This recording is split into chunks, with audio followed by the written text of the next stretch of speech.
Bonjour mes chers élèves, on continue le cours des suites numériques, Bac 2 Sciences Maths. On s'est arrêté sur les suites convergentes. On dit que la suite UN converge vers le réel L si sa limite en plus l'infini est égale à L. Autrement dit, en utilisant les epsilon, quel que soit epsilon strictement positif, il existe un n, un entier naturel, quel que soit petit n super grand N, UN, elle est dans l'intervalle L moins epsilon, L plus epsilon. Remarque, donc l'interprétation de cette définition, c'est-à-dire si j'ai une suite UN et un réel L, à chaque fois que je prends un epsilon, voilà, tel que là j'aurai L moins epsilon et là L plus epsilon, il existe un N0 tel que, quel que soit N super N0, tous les termes se mettent là. Tous les termes UN à partir de N super N0. C'est-à-dire, en dehors de cet intervalle, j'ai un nombre fini de UN. Là aussi, nombre fini de UN. Voilà la majorité des termes. Une infinité se trouve là. Et en dehors de cet intervalle, ici et ici, on a un nombre fini. Le calcul des limites se fait comme les fonctions, c'est-à-dire pour calculer UN 1 sur n carré, je calcule la limite 1 sur n, etc. Donc on calcule la limite de 1 sur n comme étant une fonction de n. Mais parfois on vous demande de montrer ou bien de calculer la limite en utilisant la définition. Donc on va traiter un exemple en utilisant les epsilon. Exemple. On vous donne la suite UN est égale à 3n moins 1 sur n plus 1. Et on vous demande de calculer la limite UN en utilisant la définition. C'est-à-dire je peux calculer ça comme étant une fonction avec x et n égale à 3. Mais on va utiliser la définition. Donc je vais prendre epsilon strictement positif. On va chercher un grand N tel que, quel que soit n super ce grand N, on doit avoir UN et dans l'intervalle 3 moins epsilon, 3 plus epsilon. Donc, comme les techniques des limites 18, des fonctions, on va démarrer de là. Donc, UN, il est dans l'intervalle 3 moins epsilon, 3 plus epsilon. Cela veut dire que UN est compris entre 3 moins epsilon, 3 plus epsilon. C'est-à-dire que UN moins 3, y compris entre moins epsilon et epsilon. Et ça, c'est la définition de la valeur absolue. Voilà. Bon, maintenant, je vais remplacer UN par sa valeur. Donc, UN, on a dit, est égal à 3n moins 1 sur n plus 1 moins 3. En faisant les calculs, c'est-à-dire mettre au même dénominateur, on va trouver que c'est égal à 4 sur n plus 1 inférieur à epsilon. Voilà. Bon, ce terme, c'est positif, donc je peux enlever la valeur absolue. Et ça, c'est équivalent. Je vais isoler le n. Vous trouvez que c'est 4 sur epsilon inférieur à n plus 1, c'est-à-dire que, voilà, 4 sur epsilon moins 1 est inférieur à 1. Voilà, si UN elle est là, cela veut dire est équivalent à dire que 4 sur epsilon moins 1 est inférieur strictement à n. Bien, maintenant je vais prendre, comme d'habitude, posons le choix de grand N. Grand N égale la partie entière, puisque le n c'est toujours dans, c'est un entier naturel, la partie entière de ça plus 1.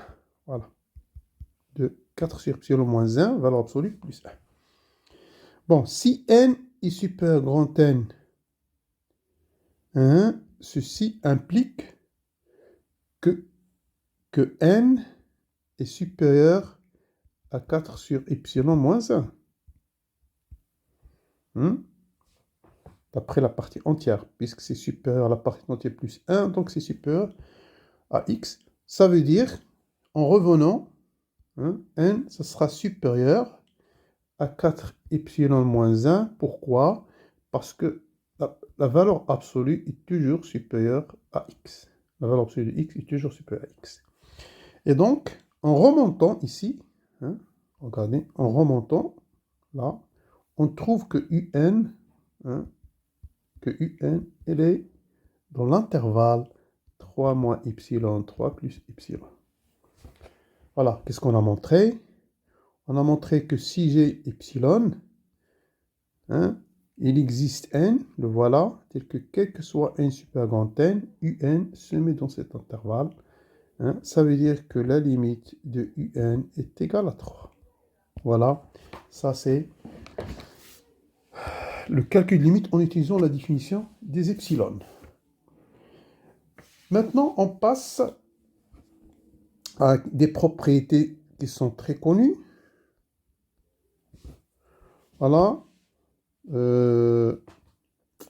La limite d'une suite qui converge est unique. Donc, on peut procéder avec la même manière qu'on a fait avec les fonctions. Bien sûr, toute suite un qui converge est bornée. Et les opérations sur les limites sont les mêmes que pour les fonctions. Donc, ces propriétés, on peut donc, c'est analogue à ceux utilisés dans le calcul limite qu'on a fait dans le chapitre 1. Si vous voulez que je vous fasse des démonstrations pour P1, P2, P3, il faut donc me signaler dans le commentaire et je ferai ça. Bon, un exemple.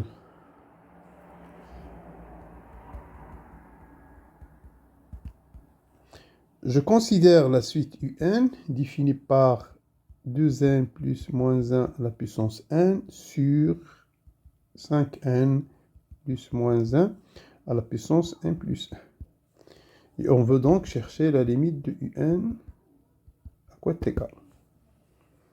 Bon, je vais écrire un de la manière suivante.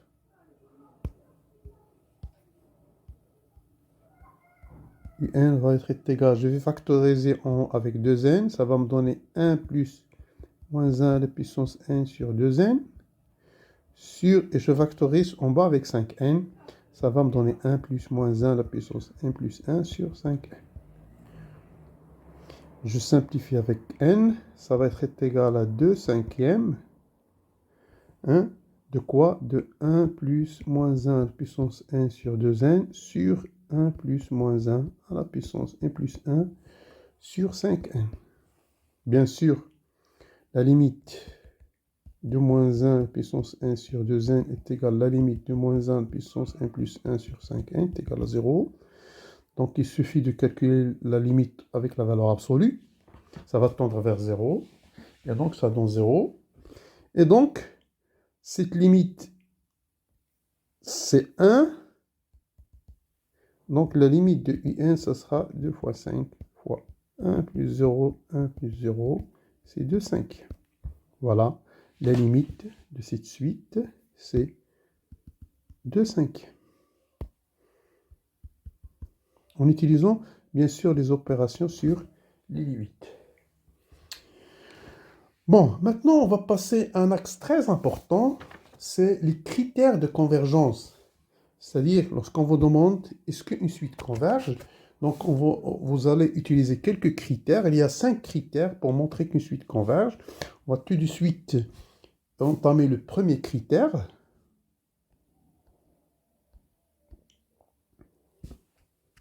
Voilà.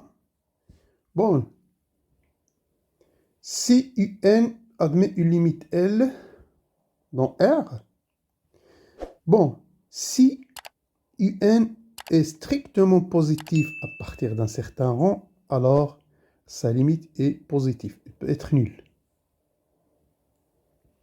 Et si un est strictement inférieur à un réel A, alors sa limite, elle est inférieure ou égale à ce réel A. De suite. Preuve.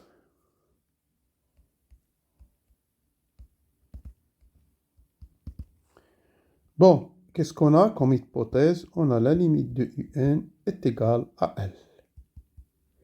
Et on a, quel que soit n supérieur à n 0, 0 inférieur strictement à UN. Bon, on va raisonner par absurde. C'est-à-dire, supposons que L, elle est strictement négative.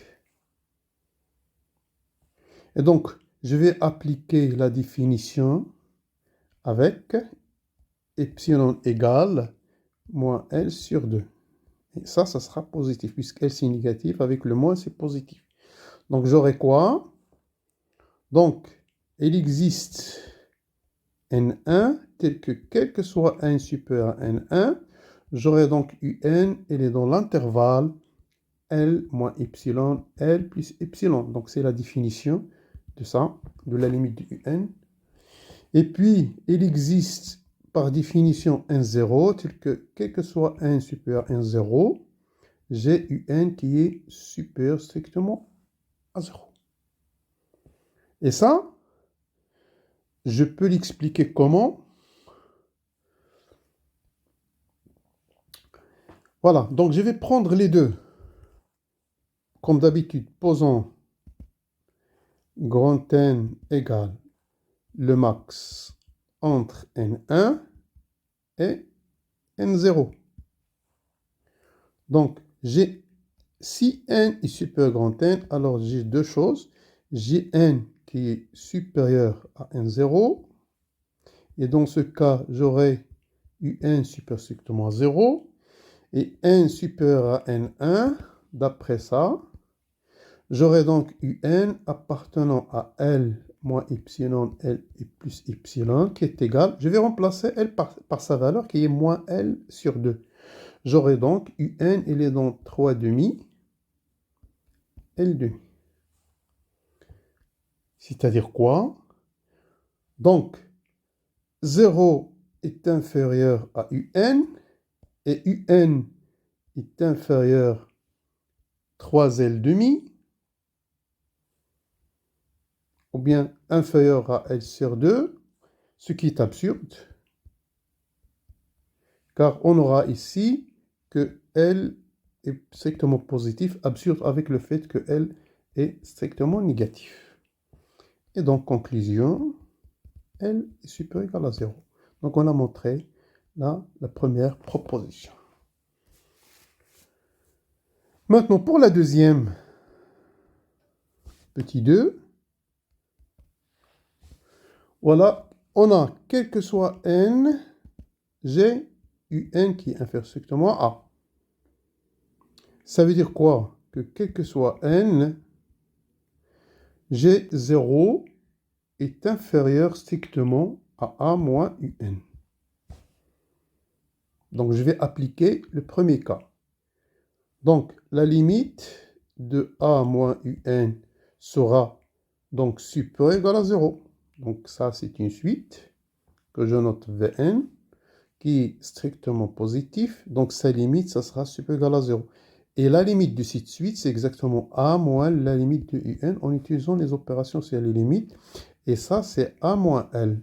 C'est-à-dire, donc 0 inférieur ou égal à A moins L implique que L est inférieur à A. Donc, ce qu'il fallait démontrer. Voilà. Maintenant, on passe au critère numéro 2.